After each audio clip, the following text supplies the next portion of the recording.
ಅತಿಯಾಗಿ ಯೋಚಿಸುವುದನ್ನು ನಿಲ್ಲಿಸಬೇಕು. ಜೀವನದಲ್ಲಿ ಏನು ಬಂದರೂ ಕೂಡ ಎದುರಿಸಲು ಸಿದ್ಧನಾಗಿ ಇರಬೇಕು. ಇಷ್ಟು ದಿನ ಕಾಡಿದಂತಹ ಆ ಭಗವಂತ ಮುಂದೆಯೂ ಕೂಡ ಕಾಪಾಡುತ್ತಾನೆ ಎಂಬ ನಂಬಿಕೆ ಬಲವಾಗಿ ಇರಬೇಕು. ಅಂದಾಗ ಮಾತ್ರ ನೆಮ್ಮದಿಯಾಗಿ ಬದುಕುವುದಕ್ಕೆ ಸಾಧ್ಯವಾಗುವುದು. ನಾವು ನೀರಿನಂತೆ ಬದುಕಬೇಕು. ನೀರು ಹರಿಯುವ ದಾರಿಯಲ್ಲಿ ಕಲ್ಲು ಮುಳ್ಳು ಸಿಕ್ಕರೆ ಎಲ್ಲವನ್ನೂ ಕೂಡ ಮುಳುಗಿಸಿ ಮುಂದೆ ಹೋಗುತ್ತದೆ. ಹಾಗೆಯೇ ಜೀವನದಲ್ಲಿ ನಾವು ಕಷ್ಟಗಳನ್ನು ಎದುರಿಸಿ ಮುಂದೆ ನಡೆಯುವುದನ್ನು ಕಲಿತುಕೊಳ್ಳಬೇಕು. ಅಂದಾಗ ಮಾತ್ರ ನಾವು ಜೀವನದಲ್ಲಿ ಮುಂದೆ ಉಳಿಯುವುದಕ್ಕೆ ಸಾಧ್ಯವಾಗುವುದು. ನಮ್ಮನ್ನು ನಂಬಿ ಅಂತ ಯಾರಿಗೂ ಕೂಡ ಹೇಳಿಕೊಳ್ಳಬಾರದು. ಏಕೆಂದರೆ ಯಾರನ್ನೂ ಕೂಡ ಇಲ್ಲಿ ನಂಬುವುದಕ್ಕೆ ಅಸಾಧ್ಯ. ಯಾರನ್ನೂ ಕೂಡ ಇಲ್ಲಿ ನಂಬಿ ಜೀವನವನ್ನು ಮಾಡುವುದಕ್ಕೆ ಸಾಧ್ಯವೇ ಇಲ್ಲ. ಎಲ್ಲರೂ ಕೂಡ ಕೇಳು, ಎಲ್ಲರಿಂದಲೂ ಕೂಡ ಕಲಿ, ಎಲ್ಲರಿಂದಲೂ ಕೂಡ ತಿಳಿ. ಏಕೆಂದರೆ ಎಲ್ಲರಿಗೂ ಕೂಡ ಎಲ್ಲವೂ ತಿಳಿದಿರುವುದಿಲ್ಲ. ಆದರೆ ಎಲ್ಲರಿಗೂ ಕೂಡ ಏನಾದರೂ ಒಂದು ತಿಳಿದೇ ಇರುತ್ತದೆ ಎನ್ನುವುದನ್ನು ಮರೆಯಬೇಡ. ನನಗೆ ಕಷ್ಟ ಆಗಿದೆ ಎಂದು ಕೊರಗಬೇಡ. ನಿನಗೆ ಜೀವನದಲ್ಲಿ ತುಂಬ ನಷ್ಟ ಆಗಿದೆ ಎಂದು ಚಿಂತಿಸಬೇಡ. ಬೇಡ, ನಿನಗೆ ಜೀವನ ಕೊಟ್ಟಿದ್ದು ಆ ಭಗವಂತ. ನಿನಗೆ ಕಷ್ಟ ಇರಲಿ, ನಷ್ಟವೇ ಇರಲಿ, ಇಲ್ಲಿ ಯಾವಾಗ ಏನು ಕೊಡಬೇಕು ಅವನು ಕೊಟ್ಟೇ ಕೊಡುತ್ತಾನೆ. ಅವನ ಮೇಲೆ ನಂಬಿಕೆಯನ್ನು ವಿಶ್ವಾಸವನ್ನು ಇರಬೇಕು ಅಷ್ಟೇ. ಜೀವನ ಎನ್ನುವುದು ನಮ್ಮ ಆಯ್ಕೆಯಲ್ಲ. ಜೀವನ ಎನ್ನುವುದು ವಾಸ್ತವವನ್ನು ಒಪ್ಪಿಕೊಳ್ಳುವುದು ಆಗಿದೆ. ವಾಸ್ತವ, ನೀನು 1000 ಒಳ್ಳೆಯ ಕೆಲಸಗಳನ್ನು ಮಾಡಿದರೂ ಕೂಡ ಅದರ ಯಶಸ್ಸು ಒಂದು ಸಣ್ಣ ತಪ್ಪು ಮಾಡುವವರೆಗೆ ಮಾತ್ರ ಇರುತ್ತದೆ. ಒಂದು ಸಣ್ಣ ತಪ್ಪು ಮಾಡಿದ ಮೇಲೆ ನೀನು 1000 ಒಳ್ಳೆಯ ಕೆಲಸಗಳನ್ನು ಮಾಡಿದರೂ ಕೂಡ ಯಾರೂ ಕೂಡ ನಿನ್ನ ಒಳ್ಳೆಯ ಕೆಲಸಗಳನ್ನು ಯೋಚನೆಯನ್ನು ಮಾಡುವುದೇ ಇಲ್ಲ. ತಪ್ಪಿದ್ದರೆ ತಲೆಬಾಗಿ, ಇಲ್ಲದಿದ್ದರೆ ಎಂದಿಗೂ ಕೂಡ ತಲೆಬಾಗುವುದಕ್ಕೆ ಹೋಗಬೇಡಿ. ಏಕೆಂದರೆ ವ್ಯಕ್ತಿತ್ವ ಹಾಗೂ ಎಲ್ಲದಕ್ಕಿಂತಲೂ ಕೂಡ ದೊಡ್ಡದ್ದು ಸ್ವಾಭಿಮಾನ. ಸ್ವಾಭಿಮಾನವನ್ನು ಯಾವತ್ತಿಗೂ ಕೂಡ ಕಳೆದುಕೊಳ್ಳಬೇಡಿ. ಆತಂಕವನ್ನು ದೂರ ಮಾಡಿ ನೆಮ್ಮದಿಯ ನಿದ್ದೆಗೆ ಸಮಯವನ್ನು ಮೀಸಲಿಡಿ. ಸಕ್ಕರೆ ಸೇವನೆ ಇಳಿಸಿ. ನೈಸರ್ಗಿಕವಾಗಿರುವಂತಹ ಹಣ್ಣನ್ನು ಹೆಚ್ಚು ಸೇವಿಸಿ. ಜೀವನ ಎನ್ನುವುದು ಆರೋಗ್ಯವಾಗಿ ಇಟ್ಟುಕೊಳ್ಳುವುದನ್ನು ನೋಡಬೇಕು. ಯಾವುದು ಕೂಡ ಇಲ್ಲಿ ಶಾಶ್ವತ ಅನ್ನುವುದು ಇಲ್ಲ.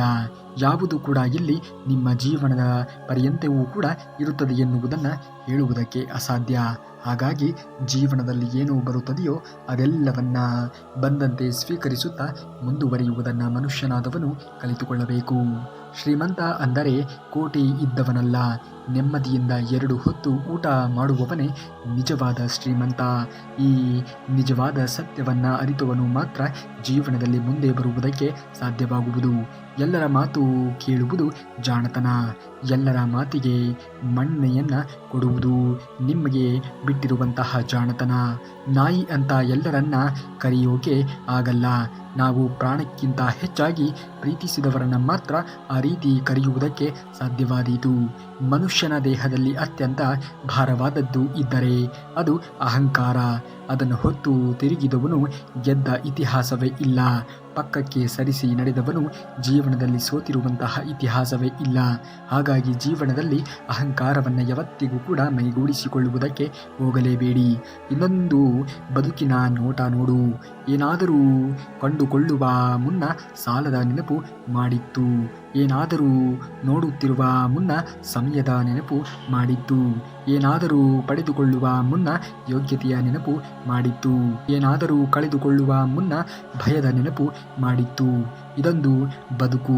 ಈ ಬದುಕಿನ ಪಾಠವನ್ನು ಯಾವ ರೀತಿಯಾಗಿ ಕಲಿಸುತ್ತದೆಯೋ ಎಲ್ಲವನ್ನ ಸ್ವೀಕರಿಸುತ್ತಾ ಎಲ್ಲವನ್ನ ಕಲಿಯುತ್ತಾ ಮುಂದುವರಿಯುವುದನ್ನು ನಾವುಗಳು ಕಲಿತುಕೊಳ್ಳಬೇಕು. ಕಾಲ ಕೆಟ್ಟಿದೆ ಎಂದು ಜನರು ಹೇಳುತ್ತಾರೆ, ಆದರೆ ಕಾಲ ಕೆಟ್ಟಿರುವುದಿಲ್ಲ. ಕೆಟ್ಟಿರುವುದು ಜನರ ನಡತೆ ಮತ್ತು ಆಚಾರ ವಿಚಾರ. ಹಾಗಾಗಿ ಕಾಲಕ್ಕೆ ಯಾವುದು ಕೂಡ ಇಲ್ಲಿ ಕೆಟ್ಟದ್ದು ಒಳ್ಳೆಯದು ಎನ್ನುವುದು ಇಲ್ಲ. ಈ ಕಾಲವನ್ನು ನಾವು ಸರಿಯಾದ ರೀತಿಯಲ್ಲಿ ನಿರ್ವಹಿಸುವುದನ್ನು, ಕಾಲವನ್ನು ಬಳಸಿಕೊಳ್ಳುವುದನ್ನು ನಾವು ಅರಿತುಕೊಳ್ಳಬೇಕು. ಅಂದಾಗ ಮಾತ್ರ ನಮ್ಮ ಜೀವನವನ್ನು ನಾವು ನಿರ್ವಹಿಸುವುದಕ್ಕೆ ಸಾಧ್ಯವಾಗುವುದು. ಯಾರಿಗೆ ಒಳ್ಳೆಯದನ್ನು ಬಯಸಿ ಏನು ತಾನೇ ಪ್ರಯೋಜನವಾದೀತು, ಕೊನೆಗೆ ಹೇಳುವುದು ನಾವು ಸರಿ ಇಲ್ಲ ಅಂತ. ಅದಕ್ಕೆ ಇದೇ ತರಹ ಇರಬೇಕು. ಕೇಳೋದು ಬೇಡ, ನೋಡುವುದು ಕೂಡ ಬೇಡ, ಹೇಳುವುದು ಕೂಡ ಬೇಡ. ಮಗಳು ಊಟ ಮಾಡಿಲ್ಲ ಅಂತ ತಾಯಿ ಚಿಂತೆಯನ್ನ ಮಾಡಿದರೆ, ಸೊಸೆ ಇನ್ನೂ ಊಟಕ್ಕೆ ಅಡುಗೆ ಮಾಡಿಲ್ಲ ಅಂತ ಅತ್ತೆ ಚಿಂತೆಯನ್ನ ಮಾಡುತ್ತಾಳೆ. ಇದೇ ನೋಡಿ ಅತ್ತೆಗೂ ಮತ್ತು ತಾಯಿಗೂ ಇರುವಂತಹ ವ್ಯತ್ಯಾಸ. ಯಾವಾಗ ಅತ್ತೆ ಸೊಸೆಯನ್ನ ಮಗಳ ರೀತಿಯಲ್ಲಿ ನೋಡುತ್ತಾಳೆಯೋ, ಯಾವಾಗ ಅತ್ತೆಯನ್ನ ಸೊಸೆ ತಾಯಿಯ ರೀತಿಯಲ್ಲಿ ಕಾಣುತ್ತಾಳೆಯೋ, ಆ ಮನೆಯಲ್ಲಿ ಎಂದಿಗೂ ಕೂಡ ಅತ್ತೆ ಸೊಸೆಯ ಮಧ್ಯೆ ಜಗಳ ಎನ್ನುವುದೇ ಬರುವುದಿಲ್ಲ. ಜೊತೆಯಲ್ಲಿ ಇದ್ದಾಗಲೇ ಜೋಪಾನವನ್ನ ಮಾಡಿ. ಒಂದು ಸಲ ಕಳೆದುಕೊಂಡರೆ ನೀವು ಬೇಕು ಅಂದರೂ ಕೂಡ ಆ ವ್ಯಕ್ತಿ ಸಿಗುವುದಕ್ಕೆ ಸಾಧ್ಯವೇ ಇಲ್ಲ. ಹೆಚ್ಚು ಎಂದಿಗೂ ಕೂಡ ಯೋಚನೆಗಳನ್ನು ಮಾಡುವುದಕ್ಕೆ ಹೋಗಲೇಬೇಡಿ. ಎಂದಿಗೂ ಕೂಡ ಯೋಚನೆ ಇದ್ದಂತೆಯೇ ಜೀವನ ಎನ್ನುವುದು ಆಗುವುದೇ ಇಲ್ಲ.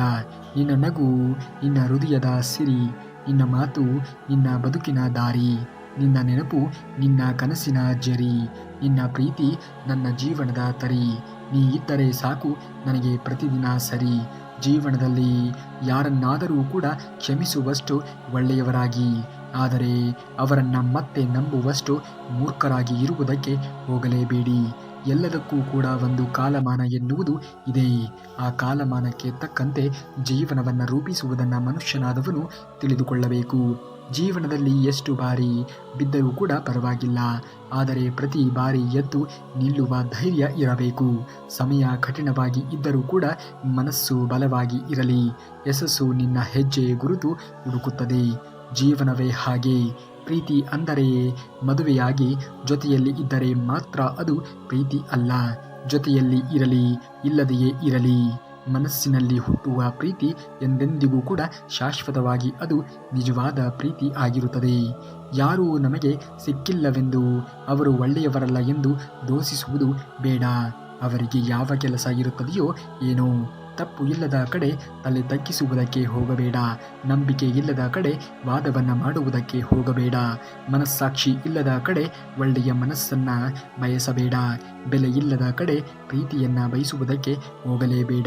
ಎಲ್ಲಿ ನಿನಗೆ ಬೆಲೆ ಎನ್ನುವುದು ಸಿಗುತ್ತದೆಯೋ ಅಲ್ಲಿ ಮಾತ್ರ ಜೀವನವನ್ನು ನಿರ್ವಹಿಸುವುದಕ್ಕೆ, ಅಂಥವರೊಂದಿಗೆ ಮಾತ್ರ ಜೀವನವನ್ನು ಕಟ್ಟಿಕೊಳ್ಳುವುದಕ್ಕೆ, ಅಂಥವರೊಂದಿಗೆ ಮಾತ್ರ ನಾವು ಸಂಬಂಧವನ್ನು ಬೆಳೆಸುವುದಕ್ಕೆ ಸಾಧ್ಯವಾದೀತು. ನನ್ನ ಕತೆ ಇಷ್ಟೇ. ಅತಿಯಾಗಿ ಯೋಚನೆ ಮಾಡುವುದು, ಅತಿಯಾಗಿ ಪ್ರೀತಿ ಕಾಳಜಿಯನ್ನು ಮಾಡುವುದು, ಅತಿಯಾಗಿ ಎಲ್ಲರನ್ನ ನಂಬುವುದು, ಕೊನೆಗೆ ಅತಿಯಾಗಿ ನೋವನ್ನು ಅನುಭವಿಸುವುದು. ಜೀವನವೇ ಹಾಗೆ. ಇಲ್ಲಿ ಯಾವುದೂ ಕೂಡ ಅತಿಯಾಗಿ ಇರುತ್ತದೆಯೋ ಆ ಅತಿಯಾಗಿ ಇರುವುದರಲ್ಲಿಯೇ ಅತಿಯಾದ ನೋವು ಎನ್ನುವುದು ಇರುತ್ತದೆ ಎನ್ನುವುದನ್ನು ಮನುಷ್ಯನಾದವನು ಅರಿತುಕೊಂಡಾಗ ಮಾತ್ರ ಜೀವನ ಎನ್ನುವುದು ಸುಗಮಯವಾಗಿ ಸಾಗುವುದಕ್ಕೆ ಸಾಧ್ಯವಾದೀತು. ಜೀವನದ ನಾವು ಹೇಗೆ ಅಂದುಕೊಳ್ಳುತ್ತೇವೆಯೋ ಆ ರೀತಿಯಾಗಿ ಇರುವುದಕ್ಕೆ ಸಾಧ್ಯವೇ ಇಲ್ಲ. ಯಾರಾದರೂ ನಮ್ಮನ್ನು ಅರ್ಥ ಮಾಡಿಕೊಳ್ಳಲಿ ಎಂದು ಕಾಯುವುದಕ್ಕಿಂತ ನಾವು ನಮ್ಮನ್ನು ಅರ್ಥ ಮಾಡಿಕೊಳ್ಳುವುದು ಹೆಚ್ಚು ಮುಖ್ಯವಾಗುತ್ತದೆ. ಜೀವನದಲ್ಲಿ ನಮ್ಮ ಮೇಲೆ ನಮಗೆ, ನಮ್ಮ ಆತ್ಮವಿಶ್ವಾಸದ ಮೇಲೆ ನಮಗೆ ನಂಬಿಕೆ ಎನ್ನುವುದು ಇದ್ದಾಗ ಜೀವನದಲ್ಲಿ ನಾವು ಏನು ಬೇಕಾದರೂ ಕೂಡ ಮಾಡಿ ತೋರಿಸುವುದಕ್ಕೆ ಸಾಧ್ಯವಾದೀತು. ಮನೆ ಸಣ್ಣದಾಗಿ ಇದ್ದರೂ ಕೂಡ ಮನಸ್ಸು ದೊಡ್ಡದಾಗಿ ಇರಲಿ. ಹೃದಯ ಮುಷ್ಟಿಯಷ್ಟು ಇದ್ದರೂ ಕೂಡ ಪ್ರೀತಿ ಸ್ನೇಹ ಬೆಟ್ಟದಷ್ಟು ಇರಲಿ. ಹಣದಲ್ಲಿ ಬಡತನ ಇದ್ದರೂ ಕೂಡ ಗುಣದಲ್ಲಿ ಶ್ರೀಮಂತಿಕೆ ಎನ್ನುವುದು ಇರಲಿ. ಆಗ ಮಾತ್ರ ಜೀವನದಲ್ಲಿ ಮುಂದೆ ಬರುವುದಕ್ಕೆ ಸಾಧ್ಯವಾಗಿರುವುದು. ಬಡವನೆಂದು ಬದುಕಿಗೆ ಶ್ರೀಮಂತಿಕೆಯನ್ನು ಹೊತ್ತು ನಂದಳು. ಕೊನೆಗೂ ನನಗೆ ಬಡವನೆಂಬ ಪಟ್ಟ ಕಟ್ಟಿ ಹೋದಳು. ಜೀವನವೇ ಹಾಗೆ. ಯಾವುದೂ ಕೂಡ ಇಲ್ಲಿ ಶಾಶ್ವತ ಅಲ್ಲ. ಕೊನೆಗೆ ಉಳಿಯುವುದು ನೀವು ಮಾತ್ರ, ನಿಮ್ಮ ತನ ಮಾತ್ರ, ನಿಮ್ಮನ್ನು ನಂಬಿದಂತಹ ನಿಮ್ಮ ತಂದೆ ತಾಯಿಗಳು ಮಾತ್ರ. ನಿಮ್ಮ ತಂದೆ ತಾಯಿಗಳನ್ನು ಚೆನ್ನಾಗಿ ನೋಡಿಕೊಳ್ಳಿ. ಅವರೇ ನಿಮ್ಮ ಕಣ್ಣಿಗೆ ಕಾಣುವಂತಹ ನಿಜವಾದ ದೇವರ ಸ್ವರೂಪರು. ನಾವು ಎಷ್ಟೇ ನೋವು ಕೊಟ್ಟರೂ ಕೂಡ ಅದನ್ನು ಮನಸ್ಸಿನಲ್ಲಿ ಇಟ್ಟುಕೊಳ್ಳದೆ ನಮಗೆ ಒಳ್ಳೆಯದು ಆಗಲಿ ಅಂತ ಪ್ರತಿನಿತ್ಯ ಬೇಡುವವಳು ಆ ನಿನ್ನ ತಾಯಿ. ತಂದೆ ತಾಯಿಗಳನ್ನು ಚೆನ್ನಾಗಿ ನೋಡಿಕೊಳ್ಳಿ. ಆಗ ಮಾತ್ರ ನೀವು ಬದುಕಿನಲ್ಲಿ ಅಂದುಕೊಂಡದ್ದನ್ನು ಪಡೆದುಕೊಳ್ಳುವುದಕ್ಕೆ ಸಾಧ್ಯವಾಗುವುದು. ಯಾವುದರ ಬಗ್ಗೆಯೂ ಕೂಡ ಅತಿಯಾಗಿ ಯೋಚನೆಗಳನ್ನು ಮಾಡುವುದಕ್ಕೆ ಹೋಗಲೇಬೇಡಿ. ಯಾವುದು ಕೂಡ ಇಲ್ಲಿ ಶಾಶ್ವತವಾಗಿ ನೆಲೆ ನೂರುವುದಕ್ಕೆ ಸಾಧ್ಯವೇ ಇಲ್ಲ. ಸುಲಭದ ಬದುಕಿಗಾಗಿ ಪ್ರಾರ್ಥಿಸಬೇಡಿ. ಕಷ್ಟಗಳಿದ್ದರೂ ಕೂಡ ಪರವಾಗಿಲ್ಲ, ಅದನ್ನೆಲ್ಲ ಸರಿಸಿ ಶಕ್ತಿ ನೀಡು ದೇವ ಎಂದು ಪ್ರಾರ್ಥನೆಯನ್ನು ಮಾಡಿ. ಖಂಡಿತವಾಗಿಯೂ ಕೂಡ ನಿನ್ನ ಪ್ರಾರ್ಥನೆಗೆ ಫಲ ಎನ್ನುವುದು ಇಂದಲ್ಲ ನಾಳೆ ಸಿಕ್ಕೇ ಸಿಗುತ್ತದೆ. ಒಂದು ಮಾತು ನೆನಪಿನಲ್ಲಿ ಇಟ್ಟುಕೊಳ್ಳಬೇಕು. ನಿನ್ನ ಪ್ರೀತಿ ಮಾಡಿದಷ್ಟು ಬೇರೆ ಯಾರನ್ನೂ ಕೂಡ ಪ್ರೀತಿ ಮಾಡಿಲ್ಲ ಎಂದು ಹೇಳುತ್ತಾರೆ. ಅದೇ ಪ್ರೀತಿ ನಿಜವಾದದ್ದೇ ಆದರೆ ಎಂತಹ ಸಂದರ್ಭಗಳಲ್ಲಿಯೂ ಕೂಡ ಯಾರೂ ಕೂಡ ದೂರ ಆಗುವುದಕ್ಕೆ ಸಾಧ್ಯವೇ ಇಲ್ಲ. ಒಳ್ಳೆಯದು ಮಾಡಿದರೆ ಒಳ್ಳೆಯದೇ ಆಗುತ್ತದೆ ಬಿಡಿ ಅನ್ನುವಂತಹ ಒಂದು ಮಾತು ಎಲ್ಲ ಬಿಟ್ಟು ಯಾರು ಏನೇ ಮಾಡಿದರೂ ಕೂಡ ಅದನ್ನು ವಾಪಸ್ಸು ಕೊಡಿ. ಅದು ಮರ್ಯಾದೆ ಆದರೂ ಕೂಡ ಸರಿ, ದುರಹಂಕಾರ ಆದರೂ ಕೂಡ ಸರಿ. ಚೆನ್ನಾಗಿ ಮಾತನಾಡಿಸುತ್ತಾ ಇದ್ದಾರೆ ಅಂದರೆ ಖಂಡಿತವಾಗಿಯೂ ಕೂಡ ನಾವು ಕೂಡ ಅಂಥವರನ್ನು ಚೆನ್ನಾಗಿ ಮಾತನಾಡಿಸಬೇಕಾಗಿರುವಂಥದ್ದು ನಮ್ಮ ಆದ್ಯ ಕರ್ತವ್ಯವಾಗಬೇಕು. ತಾಳ್ಮೆ ಎನ್ನುವುದು ಜೀವನದಲ್ಲಿ ಇರಬೇಕು ನಿಜ, ಆದರೆ ನಮ್ಮನ್ನು ನಾವು ಸೋಲಿಸುವಷ್ಟು ಇರಬಾರದು. ಅವರವರ ಆಸೆಗೆ ತಕ್ಕಂತೆ ಜೀವನವನ್ನು ನಿರ್ವಹಿಸುವುದನ್ನು ಕಲಿತುಕೊಳ್ಳಬೇಕು. ಯಾರ ಮೇಲೆಯೂ ಕೂಡ ಅತಿಯಾಗಿ ಅವಲಂಬನೆಯಾಗಿ ಜೀವನವನ್ನು ನಿರ್ವಹಿಸುವುದಕ್ಕೆ ಮನುಷ್ಯನಾದವನು ಹೋಗಲೇಬಾರದು. ಕಹಿಯಾದ ಔಷಧಿಯನ್ನು ಅತಿ ವೇಗವಾಗಿ ಒಂದೇ ಗುಟುಕಿಗೆ ಕುಡಿದು ಮುಗಿಸುವಂತಹ ನಾವು ಸಿಹಿಯಾದ ಚಾಕಲೇಟ್ಗಳನ್ನು ನಿಧಾನವಾಗಿ ತಿನ್ನುತ್ತೇವೆ. ಇದೇ ರೀತಿಯಲ್ಲಿ ಜೀವನ ಎನ್ನುವುದು ಕೆಟ್ಟ ಕ್ಷಣಗಳನ್ನು ಅತಿ ವೇಗವಾಗಿ ಮರೆತು ಬಿಡಬೇಕು ಹಾಗೂ ಸಂತಸದ ಕ್ಷಣಗಳನ್ನು ನಿಧಾನವಾಗಿ ಮನಸ್ಫೂರ್ತಿಯಾಗಿ ಸವಿಯಬೇಕು. ಇದೇ ಜೀವನದ ಪಾಠ ಇದ್ದಂತೆ. ನನ್ನದಲ್ಲ ಎಂದು ಅರಿತಾದ ಮೇಲೆ ಆಸೆ ಎನ್ನುವುದನ್ನು ಪಡುವುದಕ್ಕೆ ಹೋಗಲೇಬಾರದು. ಅವಶ್ಯಕತೆಗಳಿಗೂ ಕೂಡ ಇಲ್ಲ. ನನಗೆ ನೋವಾಯಿತು ಎಂದು ಅವರಿಗೆ ಕೆಟ್ಟದ್ದನ್ನು ಬಯಸುವ ಅಸೂಹೆ ನನಗೆ ಇಲ್ಲವೇ ಇಲ್ಲ. ಯಾರೇ ನಿಮಗೆ ಏನೇ ಮಾಡಿದರೂ ಕೂಡ ಏನೇ ಬಯಸಿದರೂ ಕೂಡ ನೀವು ತಲೆಯನ್ನು ಕೆಡಿಸಿಕೊಳ್ಳುವುದಕ್ಕೆ ಹೋಗಲೇಬಾರದು. ಬಲವಂತವಾಗಿ ಪಡೆದಿದ್ದು ಬಹುಕಾಲ ನಮ್ಮ ಬಳಿಯಲ್ಲಿ ಉಳಿಯುವುದಕ್ಕೆ ಸಾಧ್ಯವೇ ಇಲ್ಲ. ಮನ ನೋಯಿಸಿ ಪಡೆದಿದ್ದು ನಿನ್ನ ಮೇಲೆ ಹಾಡು ಮಾಡದೆಯೇ ಬಿಡುವುದಿಲ್ಲ. ನ್ಯಾಯವಾಗಿ ದುಡಿದು ಪಡೆದಿದ್ದು ನಿನ್ನ ಬಿಟ್ಟು ಹೋಗುವುದಕ್ಕೆ ಸಾಧ್ಯವೇ ಇಲ್ಲ. ಯಾವುದಾದರೂ ಒಂದು ವಿಚಾರ ಕೆಟ್ಟದ್ದಾಗಿ ಕಂಡರೆ ಎರಡು ರೀತಿಯಲ್ಲಿ ಯೋಚನೆಗಳನ್ನು ಮಾಡಬೇಕು. ವ್ಯಕ್ತಿ ಮುಖ್ಯವಾದರೆ ವಿಷಯವನ್ನು ಮರೆತು ಬಿಡಿ. ವಿಷಯ ಮುಖ್ಯವಾದರೆ ವ್ಯಕ್ತಿಯನ್ನು ಮರೆತು ಬಿಡಬೇಕು. ಯಾವುದು ಮುಖ್ಯವಾಗುತ್ತದೆ ಎನ್ನುವುದನ್ನು ನೀವು ಅರಿತುಕೊಳ್ಳಬೇಕು. ಅಂದಾಗ ಮಾತ್ರ ನಿಮಗೆ ಜೀವನದಲ್ಲಿ ವ್ಯಕ್ತಿಯೋ ಅಥವಾ ವಿಚಾರವೋ ಎನ್ನುವುದು ನಿಮ್ಮ ಗಮನಕ್ಕೆ ಬರುವುದಕ್ಕೆ ಸಾಧ್ಯವಾಗಿರುವುದು. ಕಷ್ಟಗಳನ್ನು ಮೌನವಾಗಿ ದಾಟಬೇಕು. ಪರಿಶ್ರಮ ಸದ್ದಿಲ್ಲದೆ ಸಾಗಬೇಕು. ಯಶಸ್ಸಿನ ಶಬ್ದ ಜಗತ್ತಿಗೆ ಕೇಳುವಷ್ಟು ಜೋರಾಗಿ ಇರಬೇಕು. ದೊಡ್ಡ ದೊಡ್ಡ ಕನಸುಗಳನ್ನು ಕಾಣಿ. ಆ ಕನಸುಗಳನ್ನು ನನಸಾಗಿಸಲು ಪ್ರಾಮಾಣಿಕವಾಗಿರುವಂತಹ ಪ್ರಯತ್ನವನ್ನು ಪ್ರತಿನಿತ್ಯವೂ ಕೂಡ ಮಾಡುವುದನ್ನು ಕಲಿತುಕೊಳ್ಳಿ. ಆಗ ಖಂಡಿತವಾಗಿಯೂ ಕೂಡ ನಿಮ್ಮ ಆ ಒಂದು ದೊಡ್ಡ ದೊಡ್ಡ ಕನಸುಗಳು ನನಸಾಗುತ್ತವೆ. ಯಶಸ್ಸು ಬರುವ ಮಾರ್ಗವು ಹತ್ತಿರವಲ್ಲವೇ ಅಲ್ಲ, ಆದರೆ ಪ್ರತಿದಿನವೂ ಕೂಡ ಒಂದು ಹೆಜ್ಜೆ ಹಾಕಿದರೆ ಯಾವ ಶಿಖರವನ್ನಾದರೂ ಕೂಡ ತಲುಪಬಹುದು. ಹೀಗಾಗಿ ಸಾಧನೆಗೆ ಶ್ರಮವೇ ಮೂಲಧಾನ. ಶ್ರಮಿಸಿ ಕಲಿಯಿರಿ, ಬದಲಾವಣೆ ಅಂಗೀಕರಿಸಿ ಮತ್ತು ಸೋಲಿನಿಂದ ಹೊರಗಡೆ ಬನ್ನಿ. ಖಂಡಿತವಾಗಿಯೂ ಕೂಡ ಆಗುವುದೆಲ್ಲ ಒಳ್ಳೆಯದೇ ಆಗುತ್ತದೆ. ಮೊದಲು ಕೆಲಸೋನ್ಮುಖವಾಗುವುದನ್ನು ಕಲಿತುಕೊಳ್ಳಿ. ಖಂಡಿತವಾಗಿಯೂ ಕೂಡ ನಿಮ್ಮ ಗುರಿ ಎನ್ನುವುದು ನೀವು ಸಾಧಿಸಿಯೇ ಸಾಧಿಸುತ್ತೀರಾ. ಯಾರು ನಿಮ್ಮಿಂದ ಏನೂ ಕೂಡ ಮಾಡುವುದಕ್ಕೆ ಸಾಧ್ಯ ಇಲ್ಲ ಎಂದು ಬೇರೆಯವರ ಎದುರಿಗೆ ಹೇಳುತ್ತಾರೆಯೋ ಖಂಡಿತವಾಗಿಯೂ ಅದೇ ಕೆಲಸದಲ್ಲಿ ನೀವು ಮುಂದುವರಿಯಬೇಕು. ಅವರ ಎದುರಿಗೆ ಮಾಡಿ ತೋರಿಸಬೇಕು. ಸೂರ್ಯನಂತೆ ಪ್ರಜ್ವಲಿಸಬೇಕಾದರೆ ಮೊದಲು ಸೂರ್ಯನಂತೆ ಉರಿಯಬೇಕು. ನಮ್ಮ ಜ್ವಾಲೆಗೆ ನಮ್ಮನ್ನು ಹೀಯಾಳಿಸಿದವರೇ ಬಲಿಯಾಗಬೇಕೇ ಹೊರತು ನಮ್ಮನ್ನು ಪ್ರಜ್ವಲಿಸುವಂತೆ ಮಾಡಿದವರು ಆಗಬಾರದು. ಖಂಡಿತವಾಗಿಯೂ ಕೂಡ ಯಾರೇ ನಮ್ಮ ಬಗ್ಗೆ ಏನೇ ಹೀಯಾಳಿಸಿದರೂ ಕೂಡ ತಲೆಯನ್ನು ಕೆಡಿಸಿಕೊಳ್ಳುವುದಕ್ಕೆ ಹೋಗಬೇಡಿ. ಕಾಲಮಾನ ಎನ್ನುವುದು ಎಲ್ಲರಿಗೂ ಬಂದೇ ಬರುತ್ತದೆ. ನಮಗೆ ಅವಮಾನ ಮಾಡಿದವರ ಮೇಲೆ ಸೇಡನ್ನು ತೀರಿಸಿಕೊಳ್ಳುವಂತಹ ಯೋಗ್ಯ ವಿಧಾನ ಯಾವುದಾದರೂ ಇದ್ದರೆ ಅದು ಯಶಸ್ಸು. ಸಂಪಾದಿಸಿಕೊಂಡು ತಲೆ ಎತ್ತಿ ನಡೆಯುವುದು. ಪ್ರಯತ್ನದ ಕೊನೆಯ ಹಂತದವರೆಗೂ ಕೂಡ ನಾವು ಸೋತೆವು ಅನ್ನುವಂತೆ ಇಲ್ಲವೇ ಇಲ್ಲ. ಅಂತೆಯೇ ಯಶಸ್ಸು ನಮ್ಮದಾಗುವವರೆಗೂ ಕೂಡ ಅದೇ ಕೊನೆಯ ಪ್ರಯತ್ನ ಅನ್ನಬಾರದು. ನಿರಂತರವಾಗಿ ಪ್ರಯತ್ನವನ್ನು ಪಡುತ್ತಲೇ ಮುಂದುವರಿಯಬೇಕು. ಖಂಡಿತವಾಗಿಯೂ ಕೂಡ ನಮ್ಮ ಪ್ರಯತ್ನ ಎನ್ನುವುದು ಪ್ರಾಮಾಣಿಕವಾಗಿ ಇದ್ದಾಗ ದೇವರು ಕೊಡುವವನು ಕೊಟ್ಟೇ ಕೊಡುತ್ತಾನೆ. ಮೊದಲು ನಾವು ಪ್ರಯತ್ನವನ್ನು ಮಾಡುವುದನ್ನು ಜೀವನದಲ್ಲಿ ಕಲಿತುಕೊಳ್ಳಬೇಕು. ಅಂದಾಗ ಮಾತ್ರ ಬದುಕಿನಲ್ಲಿ ಮುಂದೆ ಬರುವುದಕ್ಕೆ ಸಾಧ್ಯವಾಗುವುದು. ಜೀವನದಲ್ಲಿ ಯಾರನ್ನೂ ಕೂಡ ನಂಬಿ ಬಂದಿಲ್ಲ ಅನ್ನುವುದು ಎಷ್ಟು ಸತ್ಯವಾಗಿರುವಂತಹ ಮಾತು. ಯಾರಾದರೂ ನಿಮ್ಮೊಂದಿಗೆ ಇರುತ್ತಾರೆ ಎನ್ನುವುದು ಕೂಡ ನಿರೀಕ್ಷೆಯೇ ಸುಳ್ಳು. ಯಾರಾದರೂ ಇರುತ್ತಾರೆ ಎಂದರೆ ಅದು ನಾವು ಮತ್ತು ನಮ್ಮ ಆತ್ಮವಿಶ್ವಾಸ ಮಾತ್ರ. ಹಾಗಾಗಿ ಆತ್ಮವಿಶ್ವಾಸವನ್ನು ಯಾವುದೇ ಕಾರಣಕ್ಕೂ ಕೂಡ ಮನುಷ್ಯ ಕಳೆದುಕೊಳ್ಳುವುದಕ್ಕೆ ಹೋಗಲೇಬಾರದು. ನಾವು ಏನೂ ಕೂಡ ಮಾಡದೇ ಇದ್ದರೂ ಕೂಡ ನಮ್ಮ ಆತ್ಮವಿಶ್ವಾಸ ಒಂದು ಗಟ್ಟಿಯಾಗಿ ಇದ್ದರೆ ಖಂಡಿತವಾಗಿಯೂ ಕೂಡ ಜೀವನದಲ್ಲಿ ಏನಾದರೂ ಒಂದು ವಿಶೇಷವಾಗಿರುವುದನ್ನು ಮಾಡಿ ಜನತೆ ಎದುರಿಗೆ ತೋರಿಸುತ್ತೇವೆ. ಬೇರೆಯವರಿಗಾಗಿ ಬದುಕುವುದಕ್ಕೆ ಹೋಗಬೇಡಿ. ನಿಮ್ಮ ಆತ್ಮ ಸಾಕ್ಷಿಗೆ ಅನುಗುಣವಾಗಿ, ನಿಮ್ಮ ಆತ್ಮ ತೃಪ್ತಿಗೆ ಅನುಗುಣವಾಗಿ ನಿಮ್ಮ ಮನಸ್ಸು ಯಾವುದನ್ನು ಬಯಸುತ್ತದೆಯೋ, ಯಾರಿಗೂ ಕೂಡ ಅನ್ಯಾಯವನ್ನು ಮಾಡದೆ, ದ್ರೋಹವನ್ನು ಬಗೆಯದೆ ಖಂಡಿತವಾಗಿಯೂ ಕೂಡ ಪರಮಾತ್ಮನ ಧ್ಯಾನದಲ್ಲಿ ಲೀನರಾಗುತ್ತಾ ಮುಂದುವರಿಯಿರಿ. ಖಂಡಿತವಾಗಿಯೂ ಕೂಡ ನೀವು ಅಂದುಕೊಂಡಂತಹ ಕೆಲಸ ಹಾಗೆ ಆಗುತ್ತದೆ. ಕೋಪದಿಂದ ಮಾತನಾಡಿದರೆ ನಾವು ಜೀವನದಲ್ಲಿ ಗುಣಗಳನ್ನು ಕಳೆದುಕೊಳ್ಳುತ್ತೇವೆ. ಹೆಚ್ಚಾಗಿ ಒಂದು ವೇಳೆ ಮಾತನಾಡಿದರೆ ಶಾಂತಿಯನ್ನು ಕಳೆದುಕೊಳ್ಳುತ್ತೇವೆ. ಅನಗತ್ಯವಾಗಿ ಮಾತನಾಡಿದರೆ ಕೆಲಸವನ್ನು ಕಳೆದುಕೊಳ್ಳುತ್ತೇವೆ.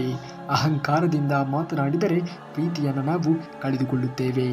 ಜೀವನದಲ್ಲಿ ನಾವು ಮಾತೇ ಆಡಬಾರದ, ಖಂಡಿತವಾಗಿಯೂ ಕೂಡ ಆಡಬೇಕು. ಆದರೆ ಆ ಮಾತು ಯಾರಿಗೂ ಕೂಡ ತೊಂದರೆಯನ್ನು ಕೊಡುವಂತೆ ಇರಬಾರದು. ಯಾವ ಸಂಬಂಧವನ್ನು ಕೂಡ ಹಾಳು ಮಾಡುವಂತೆ ಇರಬಾರದು. ಹಾಗಾಗಿಯೇ ಹಿರಿಯರು ಹೇಳಿರುವುದು, ಮಾತು ಬಲ್ಲವನಿಗೆ ಜಗಳವಿಲ್ಲ, ಊಟ ಬಲ್ಲವನಿಗೆ ರೋಗವಿಲ್ಲ ಎಂದು. ಖಂಡಿತವಾಗಿಯೂ ಕೂಡ ಮಾತನಾಡಬೇಕು. ಮಾತೇ ಮಂತ್ರ. ಮಾತನ್ನು ಯಾರು ಚೆನ್ನಾಗಿ ಅರಿತಿರುತ್ತಾರೆಯೋ ಅವರ ಜೀವನದಲ್ಲಿ ಯಾವ ಸಮಸ್ಯೆಯೂ ಕೂಡ ಬರುವುದೇ ಇಲ್ಲ. ಸುಳ್ಳು ಮಾತನಾಡಿದರೆ ಹೆಸರನ್ನು ನಾವು ಕಳೆದುಕೊಳ್ಳುತ್ತೇವೆ. ಏಕೆ ತಾನೇ ಸುಳ್ಳನ್ನು ಮಾತನಾಡಬೇಕು? ಏಕೆ ತಾನೇ ಮೋಸ, ವಂಚನೆ, ಕಪಟತನವನ್ನು ಜೀವನದಲ್ಲಿ ಅಳವಡಿಸಿಕೊಳ್ಳಬೇಕು ಹೇಳಿ? ವೇಗವಾಗಿ ಮಾತನಾಡಿದರೆ ಅರ್ಥವನ್ನು ಕಳೆದುಕೊಳ್ಳುತ್ತೇವೆ. ಖಂಡಿತವಾಗಿಯೂ ಕೂಡ ಮಾತು ಎನ್ನುವುದು ಸ್ಪಷ್ಟವಾಗಿ ಇರಬೇಕು. ಎದುರಿಗೆ ನಿಂತಿರುವಂತಹ ವ್ಯಕ್ತಿಗೆ ಮನಮುಟ್ಟುವಂತೆ ಇರಬೇಕು. ಅದೇ ನಾವು ಪ್ರೀತಿಯಿಂದ ಮಾತನಾಡಿದರೆ ನಮ್ಮ ಜೀವನದಲ್ಲಿ ಏನೇ ಕಳೆದುಕೊಂಡಿದ್ದರೂ ಕೂಡ ಎಲ್ಲವನ್ನ ಗಳಿಸಿಕೊಳ್ಳುತ್ತೇವೆ. ಪ್ರೀತಿಗೆ ಆ ಒಂದು ತಾಕತ್ತು ಎನ್ನುವುದು ಇದೆ. ಪ್ರೀತಿಯಿಂದ ಮಾತನಾಡಿ, ಎಲ್ಲರೂ ಕೂಡ ನಿಮ್ಮ ಮಾತನ್ನು ಪಾಲಿಸುತ್ತಾರೆ. ಏನೇ ಆಗಲಿ ಗೆಲ್ಲುವ ಛಲ ಎಂದಿಗೂ ಕೂಡ ಬಿಡುವುದಕ್ಕೆ ಹೋಗಬಾರದು. ನಿನ್ನ ಬಾಳಿನಲ್ಲಿ ಮುಂದೆ ಗುರಿ, ಹಿಂದೆ ಗುರು ಇರುವಾಗ ಹತಾಶೆ ಏತಕ್ಕಾಗಿ ಬೇಕು? ಮನಸ್ಸಿದ್ದರೆ ಮಾರ್ಗಗಳು ಎನ್ನುವಂತಹ ಮಾತಿಗೆ ಅನುಗುಣವಾಗಿ ಬಾಳಿನಲ್ಲಿ ಸಾಧಿಸುವಂತಹ ಛಲ ಮಾತ್ರ ನಿಮ್ಮಲ್ಲಿ ಇದ್ದಾಗ ಖಂಡಿತವಾಗಿಯೂ ಕೂಡ ನೀವು ಅಂದುಕೊಂಡಂತಹ ಗುರಿಯನ್ನು ತಲುಪುತ್ತೀರಾ. ಆದರೆ ಮೊದಲು ನಾನು ತಲುಪಬೇಕಾಗಿರುವಂತಹ ಗುರಿಯ ಬಗ್ಗೆ ಸ್ಪಷ್ಟತೆ ಎನ್ನುವುದು ನಮಗೆ ಇರಬೇಕಾದದ್ದು ಅವಶ್ಯಕ. ಸೋಲೆಂದು ಯಾವತ್ತಿಗೂ ಕೂಡ ಶಿಕ್ಷೆ ಆಗುವುದಕ್ಕೆ ಸಾಧ್ಯವೇ ಇಲ್ಲ. ಗೆಲುವೆಂದೇ ರಕ್ಷಣೆಯೂ ಕೂಡ ಅಲ್ಲ. ಈ ಬದುಕಿನಲ್ಲಿ ಯಾವುದೂ ಕೂಡ ಶಾಶ್ವತ ಅಲ್ಲವೇ ಅಲ್ಲ. ಎಲ್ಲ ಅಡೆತಡೆಗಳು ಮೆಟ್ಟಿ ನಿಲ್ಲು. ಏನೇ ಆಗಲಿ ಗೆಲುವು ಎನ್ನುವುದು ನಿನ್ನದೇ ಆಗಬೇಕು ಎನ್ನುವುದನ್ನು ಮರೆಯಬೇಡ. ಶ್ರೀಕೃಷ್ಣ ಪರಮಾತ್ಮ ಇದ್ದಾನೆ. ಯಾರು ಪ್ರಾಮಾಣಿಕವಾಗಿರುವಂತಹ ಪ್ರಯತ್ನಗಳನ್ನು ಪಡುತ್ತಾರೆಯೋ ಅವರಿಗೆ ಖಂಡಿತವಾಗಿಯೂ ಕೂಡ ದೇವರು ಒಳ್ಳೆಯದನ್ನೇ ಮಾಡೇ ಮಾಡುತ್ತಾನೆ. ಒಳ್ಳೆಯದನ್ನು ಕರುಣಿಸಿಯೇ ಕರುಣಿಸುತ್ತಾನೆ. ಒಳ್ಳೆಯವರಿಗೆ ಒಳ್ಳೆಯ ಕಾಲ ಕೂಡಿ ಬರಬೇಕು ಎನ್ನುವುದೇ ಆದರೆ ಕೊಂಚ ಸಮಯ ಎನ್ನುವುದು ತೆಗೆದುಕೊಳ್ಳುತ್ತದೆ. ಆದರೆ ಖಂಡಿತವಾಗಿಯೂ ಕೂಡ ಒಮ್ಮೆ ಆ ಕಾಲ ಎನ್ನುವುದು ಕೂಡಿ ಬಂದಾಗ ಯಾರೂ ಕೂಡ ನಿಮಗೆ ಏನೂ ಮಾಡುವುದಕ್ಕೆ ಸಾಧ್ಯವೇ ಇಲ್ಲ. ಎಷ್ಟೇ ಕಷ್ಟಗಳು ಬಂದರೂ ಕೂಡ ಒಬ್ಬನೇ ನಿಂತು ಎದುರಿಸುತ್ತೇವೆ ಎನ್ನುವಂತಹ ಛಲ ಇದ್ದರೆ ನಾವು ಏನನ್ನು ಬೇಕಾದರೂ ಕೂಡ ಸಾಧಿಸಿ ತೋರಿಸಬಹುದು. ಜಗತ್ತು ಎನ್ನುವುದು ಒಂದೇ. ಈ ಜಗತ್ತಿನಲ್ಲಿ ನಾವು ಅಂದುಕೊಂಡಂತಹ ಗುರಿಯನ್ನು, ಕೆಲಸವನ್ನು ಸಾಧಿಸಿ ತೋರಿಸಬೇಕು. ಅಂದಾಗ ಮಾತ್ರ ನಮ್ಮನ್ನು ನೋಡುವಂಥವರ ದೃಷ್ಟಿಯು ಬದಲಾವಣೆ ಆಗುವುದಕ್ಕೆ ಸಾಧ್ಯವಾಗುವುದು. ಬೇರೆಯವರ ಮೇಲೆ ನೀವು ಎಂದಿಗೂ ಕೂಡ ನಂಬಿಕೆಯನ್ನು, ವಿಶ್ವಾಸವನ್ನು ಇಟ್ಟುಕೊಂಡು ಜೀವನವನ್ನು ನಿರ್ವಹಿಸುವುದಕ್ಕೆ ಹೋಗಬೇಡಿ. ಆ ನಂಬಿಕೆ, ಆ ವಿಶ್ವಾಸ ಎನ್ನುವುದು ನಿಮ್ಮಲ್ಲಿ, ನಿಮ್ಮ ಆತ್ಮವಿಶ್ವಾಸದ ಮೇಲೆ ಇದ್ದಾಗ ಖಂಡಿತವಾಗಿಯೂ ಕೂಡ ಅಂದುಕೊಂಡ ಕೆಲಸವನ್ನು ಸಾಧಿಸಿ ತೋರಿಸುತ್ತೀರಾ. ನೀವು ಜೀವನದಲ್ಲಿ ಯಾರನ್ನೂ ಕೂಡ ಮೋಸ ಮಾಡಿಲ್ಲ, ಯಾರನ್ನೂ ಕೂಡ ಅನವಶ್ಯಕವಾಗಿ ಬಳಸಿಕೊಂಡಿಲ್ಲ. ನಿಮ್ಮಿಂದ ಆಗುವಂತಹ ಸಹಾಯವನ್ನು ಮಾಡಿದ್ದೀರಾ. ಆದರೆ ನಿಮ್ಮ ಜೀವನದಲ್ಲಿ ಮಾತ್ರ ಕಣ್ಣೀರು, ಮೌನ, ಒಂಟಿತನ, ಮೋಸ ಇವುಗಳು ಏಕೆ ಎಂದು ನೀವು ಕಂಗಾಲಾಗಿದ್ದರೆ ಖಂಡಿತವಾಗಿಯೂ ಕೂಡ ಈ ಒಂದು ಪ್ರಶ್ನೆಗೆ ಉತ್ತರವನ್ನು ಶ್ರೀಕೃಷ್ಣ ಪರಮಾತ್ಮನು ಕೊಡುತ್ತಾನೆ. ಖಂಡಿತವಾಗಿಯೂ ಕೂಡ ನೀವು ಕೃಷ್ಣ ಪರಮಾತ್ಮನ ಭಕ್ತರೇ ಆಗಿದ್ದರೆ ತಪ್ಪದೆ ಈಗಲೇ ಒಂದು ಲೈಕನ್ನು ಮಾಡಿ, ಜೈ ಶ್ರೀಕೃಷ್ಣ ಪರಮಾತ್ಮ ಎಂದು ಕಮೆಂಟನ್ನು ಮಾಡಿ. ಹಾಗಾದರೆ ಬನ್ನಿ ಶ್ರೀಕೃಷ್ಣ ಪರಮಾತ್ಮನು ನಿಮ್ಮ ಈ ಒಂದು ಪ್ರಶ್ನೆಗೆ ಉತ್ತರವನ್ನು ಏನು ಹೇಳುತ್ತಾನೆ ಎನ್ನುವುದನ್ನು ನೋಡೋಣ. ಕೃಷ್ಣ ಪರಮಾತ್ಮನು ಹೇಳುತ್ತಾನೆ, ಒಳ್ಳೆಯವನು ಅಂದರೆ ನೋವಿನಲ್ಲಿ ಇದ್ದವನು ಅಲ್ಲ, ಒಳ್ಳೆಯವನು ಅಂದರೆ ನೋವಿನಲ್ಲಿಯೂ ಕೂಡ ತಪ್ಪು ದಾರಿ ಹಿಡಿಯದೇ ಇರುವವನು ಒಳ್ಳೆಯವನು. ಈ ಜಗತ್ತಿನಲ್ಲಿ ದೇವರು ಎಲ್ಲರನ್ನೂ ಕೂಡ ಪರೀಕ್ಷೆ ಮಾಡೇ ಮಾಡುತ್ತಾನೆ. ಯಾರಲ್ಲಿ ಶಕ್ತಿ ಇಲ್ಲ ಅವರಿಗೆ ಪರೀಕ್ಷೆಯೇ ಕೊಡುವುದಿಲ್ಲ. ನಿಮಗೆ ನೋವು ಬರುತ್ತಾ ಇದೆ ಅಂದರೆ ಅದರ ಅರ್ಥ ಒಂದೇ, ದೇವರಿಗೆ ನಿಮ್ಮ ಮೇಲೆ ನಂಬಿಕೆ ಇದೆ ಎಂದು ಅರ್ಥ. ಒಳ್ಳೆಯವರಿಗೆ ನೋವು ಹೆಚ್ಚು ಬರುವುದಕ್ಕೆ ಮೊದಲ ಕಾರಣವೇ ಏನು ಗೊತ್ತಾ? ಅವರು ಯಾರನ್ನೂ ಕೂಡ ತಮ್ಮಂತೆಯೇ ಭಾವಿಸುತ್ತಾರೆ. ನಾವು ಸತ್ಯವಾಗಿ ಇದ್ದೇವೆ, ಅವರು ಕೂಡ ಸತ್ಯವಾಗಿಯೇ ಇದ್ದಾರೆ ಎಂದು ಭಾವಿಸುತ್ತಾರೆ. ಆದರೆ ಈ ಜಗತ್ತು ವಾಸ್ತವವಾಗಿ ಹಾಗೆಯೇ ಇಲ್ಲವೇ ಇಲ್ಲ. ಇಲ್ಲಿ ಒಳ್ಳೆಯತನವನ್ನು ಕೆಲವರು ಅರ್ಥ ಮಾಡಿಕೊಳ್ಳುವುದೇ ಇಲ್ಲ. ಕೆಲವರು ಒಳ್ಳೆಯತನವನ್ನು ಬಳಸಿಕೊಳ್ಳುವಂಥವರು ಹೆಚ್ಚಾಗಿ ಇದ್ದಾರೆ. ನೀವು ಸಹಾಯ ಮಾಡಿದರೆ ಕೆಲವರು ಋಣಿಯಾಗಿ ಇರುವಂಥವರು ಕೂಡ ಇದ್ದಾರೆ. ಇನ್ನೂ ಕೆಲವರು ಅದನ್ನೇ ಹಕ್ಕು ಅಂತ ಭಾವಿಸಿಕೊಳ್ಳುವಂಥವರು ಕೂಡ ಪ್ರಸ್ತುತವಾಗಿರುವಂತಹ ಈ ಒಂದು ಸಮಾಜದಲ್ಲಿ ಇದ್ದಾರೆ. ಅದೇ ಜಾಗದಲ್ಲಿ ಒಳ್ಳೆಯವನು ನೋವಿಗೆ ಒಳಗಾಗುತ್ತಾನೆ. ಕೃಷ್ಣ ಪರಮಾತ್ಮನು ಒಳ್ಳೆಯತನ ಬಿಟ್ಟು ಕೊಡಲೇಬೇಡ, ಆದರೆ ಯಾರಿಗೂ ಕೂಡ ಕೆಡಕನ್ನ ಮಾಡುವುದಕ್ಕೆ ಹೋಗಲೇಬೇಡ. ಇದರಿಂದ ನೀನು ಕಲಿತುಕೊಳ್ಳಬೇಕಾಗಿರುವಂತಹ ಅಂಶ ಏನೆಂದರೆ, ನಮ್ಮಿಂದ ಆದರೆ ಮಾತ್ರ ಇತರರಿಗೆ ಒಳ್ಳೆಯದನ್ನು ಬಯಸುವುದಕ್ಕೆ, ಒಳ್ಳೆಯದನ್ನು ಮಾಡುವುದಕ್ಕೆ ಹೋಗಬೇಕೇ ವಿನಃ ನಮ್ಮಿಂದ ಆಗುವುದಿಲ್ಲ ಎಂದಾಗ ಖಂಡಿತವಾಗಿಯೂ ಕೂಡ ಕೆಡಕನ್ನು ಬಯಸುವುದಕ್ಕೆ ಹೋಗಲೇಬಾರದು. ಏಕೆಂದರೆ ದೇವರು ಕ್ಷಮಿಸಿದರೂ ಕೂಡ ನಾವು ಮಾಡುವಂತಹ ಕರ್ಮ ಇದೆಯಲ್ಲ, ಅದರ ಪ್ರತಿಫಲವನ್ನು ನಾವು ಪ್ರತಿಯೊಬ್ಬರೂ ಇದೇ ಜನ್ಮದಲ್ಲಿ ಅನುಭವಿಸಬೇಕಾಗುತ್ತದೆ. ನಿಮ್ಮ ಜೀವನದಲ್ಲಿ ಯಾರಾದರೂ ನಿಮ್ಮನ್ನು ಬಿಟ್ಟು ಹೋಗಿದ್ದರೆ ಅದು ಶಿಕ್ಷೆ ಅಲ್ಲವೇ ಅಲ್ಲ, ಅದು ಒಂದು ರೀತಿಯಲ್ಲಿ ರಕ್ಷಣೆ ಎಂದೇ ನೀವು ತಿಳಿದುಕೊಳ್ಳಬೇಕು. ಯಾರು ನಿಮ್ಮ ಜೀವನದಲ್ಲಿ ಸುಖ ಸುಮ್ಮನೆ ಬಂದು ಹೋಗುವುದಿಲ್ಲ. ಪ್ರತಿಯೊಬ್ಬರೂ ಕೂಡ ಆಗಮಿಸುವುದು ಒಂದಲ್ಲ ಒಂದು ರೀತಿಯ ಪಾಠವನ್ನು, ಒಂದಲ್ಲ ಒಂದು ರೀತಿಯ ಅಂಶಗಳನ್ನು ನಿಮ್ಮ ಜೀವನದಲ್ಲಿ ಕಲಿಸುವಂತಹ ಸಲುವಾಗಿ ಬರುತ್ತಾರೆ. ಪ್ರತಿಯೊಬ್ಬರಿಂದಲೂ ಕೂಡ ಒಂದಲ್ಲ ಒಂದು ಅಂಶಗಳನ್ನು ನೀವು ಕಲಿತುಕೊಳ್ಳಬೇಕು. ಒಂದಲ್ಲ ಒಂದು ಅಂಶಗಳನ್ನು ನೀವು ಕಲಿತುಕೊಂಡು ಅದನ್ನು ಜೀವನದಲ್ಲಿ ಅಳವಡಿಸಿಕೊಂಡು ಜೀವನ ನಿರ್ವಹಿಸುವುದನ್ನು ಕಲಿತುಕೊಳ್ಳಬೇಕು. ನೀವೇನಾದರೂ ಶ್ರೀಕೃಷ್ಣ ಪರಮಾತ್ಮನ ಭಕ್ತರೇ ಆಗಿದ್ದರೆ ಈ ಕೂಡಲೇ ಈ ವಿಡಿಯೋಗೆ ಒಂದು ಲೈಕನ್ನು ಮಾಡುವುದರ ಮೂಲಕ ನಿಮ್ಮ ಅಭೂತಪೂರ್ವವಾಗಿರುವಂತಹ ಭಕ್ತಿಯನ್ನು ವ್ಯಕ್ತಪಡಿಸಿ ಎಂದು ಕೇಳಿಕೊಳ್ಳುತ್ತಾ, ನಾಳೆಯ ಶ್ರೀಕೃಷ್ಣ ಪರಮಾತ್ಮನ ಮತ್ತಷ್ಟು ವಚನಾಮೃತದೊಂದಿಗೆ ಭೇಟಿ ಆಗುವವರೆಗೂ ಧನ್ಯವಾದ ಬಂಧುಗಳಿಗೆ.